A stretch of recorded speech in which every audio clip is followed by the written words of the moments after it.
है मसीह का प्यारा वचन, ये है वचन, प्यारा वचन, यीशु मसीह का प्यारा। परमेश्वर के धन्य नाम की महिमा हो। प्रभात मनन के सत्र 1653 में आप सभी का बहुत ही विनम्रता के साथ स्वागत करता हूँ। आइए आज का मनन के लिए हम पढ़ते हैं तीतुस अध्याय 1 पद 8। पर अतिथि सत्कार करने वाला, भलाई का चाहने वाला, संयमी, न्यायी, पवित्र और जितेंद्रिय हो। 7वीं पद में हम देख रहे थे कि अध्यक्ष या कलीसिया के अगुवे क्या नहीं होना चाहिए। वही 8वीं पद से हम देख रहे हैं कि अध्यक्ष क्या होना चाहिए। कल हम अध्यक्ष अतिथि सत्कार करने वाले होने के संबंध में देखते हैं। इस सूची में दूसरा है अध्यक्ष भलाई को चाहने वाले हो। भलाई शब्द को सार्वजनिक रूप में हम किसी के लिए हमारी समझ के अनुसार करने वाले अच्छे कामों को स्वयं भलाई समझते हैं या भलाई कहते हैं। उस परिप्रेक्ष्य में देखें तो भलाई के बारे में विभिन्न विचारधारा के लोगों की भावना अलग अलग होंगे। उदाहरण के लिए बोलूं, नक्सलवादी विचारधारा के लोग अमीरों से लूट कर गरीबों को देना भलाई समझते, परंतु उन अमीरों की परिप्रेक्ष्य में जो लूट गए हैं ये काम कभी भी भलाई नहीं होगी। लाखों यहूदियों की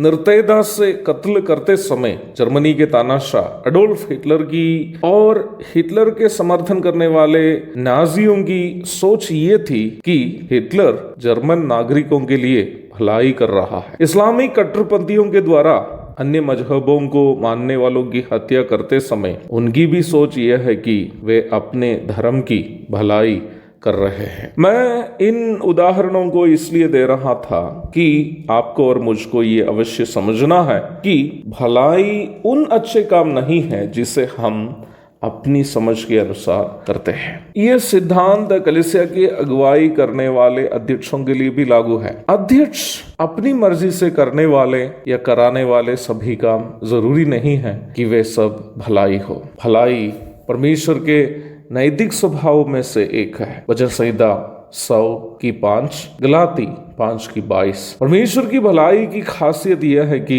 वो भलाई न केवल उनके अपने भक्तों के लिए करते हैं बल्कि उनकी भी करते हैं जो उनको नहीं मानते हैं। मत्ती 5:45। अर्थात परमेश्वर उनकी भी भलाई करता है जो परमेश्वर के योग्य बड़ाई और धन्यवाद नहीं करते हैं। परमेश्वर जो धर्मी और अधर्मी दोनों को अपनी सृष्टि, सूर्य का ताप और रोशनी उपलब्ध कराता है, धर्मी और अधर्मी दोनों पर मेघ बरसाता है, धर्मी और अधर्मी दोनों को प्राणवायु उपलब्ध कराता है, वो अपना पुत्र प्रभु यीशु मसीह को समस्त मानव जाति के लिए पाप बलि के रूप में अर्पण कर दिया। कलीसिया की अगुवाई करने वालों के लिए कलीसिया के सभी सदस्य एक जैसा होना चाहिए।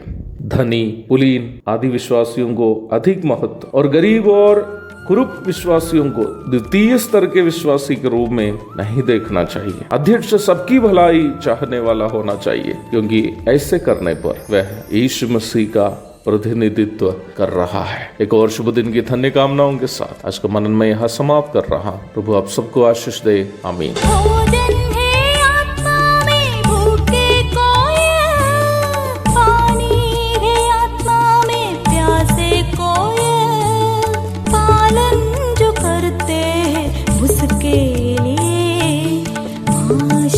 पाने का साधन है ये है वचन, प्यारा वचन।